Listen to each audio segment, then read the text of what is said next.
14,000 कोटी खर्चाच्या कोस्टल रोडला तडे गेलेले आहेत। कोस्टल रोडच्या तड्यांची थेट पीएमओ कडनं गंभीर दखल घेण्यात आलेली आहे। पीएमओने राज्याच्या मुख्य सचिवांकडे या संदर्भातली माहिती मागितली आहे। हाजली ते वरळी दरम्यानच्या रस्त्याला तडे गेलेले आहेत। कोस्टल रोडला पडलेले तडे महानगरपालिकेने डांबराने भरलेले आहेत। राज्य सरकारनेही बीएमसीकडे या तड्यांबद्दल विचारणा केली आहे। डांबरीकरणाचं काम मॉन्सून आधीच झाल्यामुळे सांध्यांना तडे गेले अशा पद्धतीचं स्पष्टीकरण बीएमसीने सरकारच्या विचारणेवरती दिल्याचं कळतंय।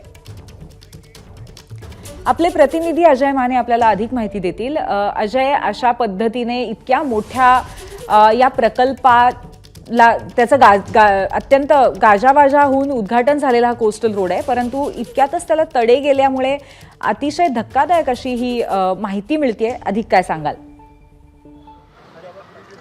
खरं तर मुंबई महानगरपालिकेसाठी स्वप्नपूर्ती किंवा महत्त्वाकांक्षी म्हणून या कोस्टल रोड प्रकल्पाची चर्चा जी आहे ती झाली होती। जसं तू म्हटलीस की अगदी गाजावाजा करत त्याचं जे ते उद्घाटन करण्यात आलं होतं, पण उद्घाटनाच्या तिसऱ्याच महिन्यात ज्यावेळेस पाऊस आला होता त्यावेळेस याच्या बाजूच्या भिंतींमधून पाणी येतानाची घटना जी आहे ती समोर आली होती आणि पुन्हा 3 दिवसासाठी कोस्टल रोड जो आहे तो बंद करण्यात आला होता।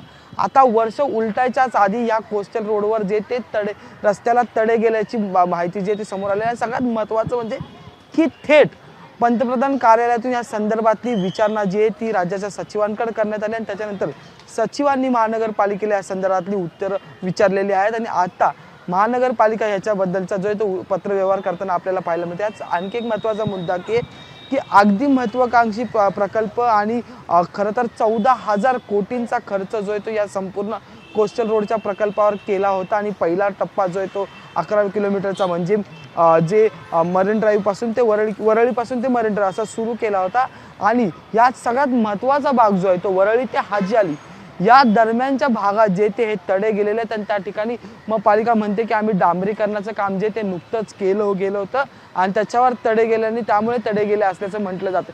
पण आता ह्याच्यात सगळ्यात महत्त्वाचा मुद्दा आहे की पंतप्रधान कार्यालय या संदर्भातली जी आहेत ती उत्तरं राज्य सरकारला द्यावी लागणार आहेत आणि पालिकेला आपली सगळी माहिती जी आहे ती राज्य सरकारला द्यावी लागणार। त्यामुळे राज्य सरकार आणि पालिकेवर थेट आता पंतप्रधान कार्यालयातून लक्ष ठेवण्यात येणार आहे आणि त्याच्यानंतर नेमकं याचं कारण काय, महानगरपालिका याचं कारण काय देणार हे सुद्धा पाहणं महत्त्वाचं ठरणार।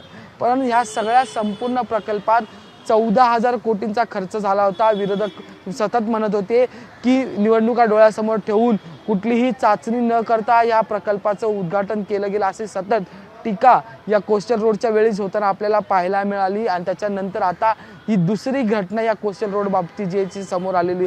त्यामुळे आता यावरून राजकारण तर होणार हे नक्कीच, पण ह्याचं नेमकं मूळ कारण काय ह्याचं उत्तर आता पालिका काय देते हे सुद्धा पाहणं महत्त्वाचं ठरणार आहे। धन्यवाद अजय, आपण दिलेल्या माहितीबद्दल। अर्थातच या सगळ्या प्रकारामागे हे जे तडे गेलेले आहेत त्याच्यामागे कारण काय हे जाणून घेणं अतिशय महत्त्वाचं असणार आहे। धन्यवाद। एबीपी माझा, उघडा डोळे बघा नीट।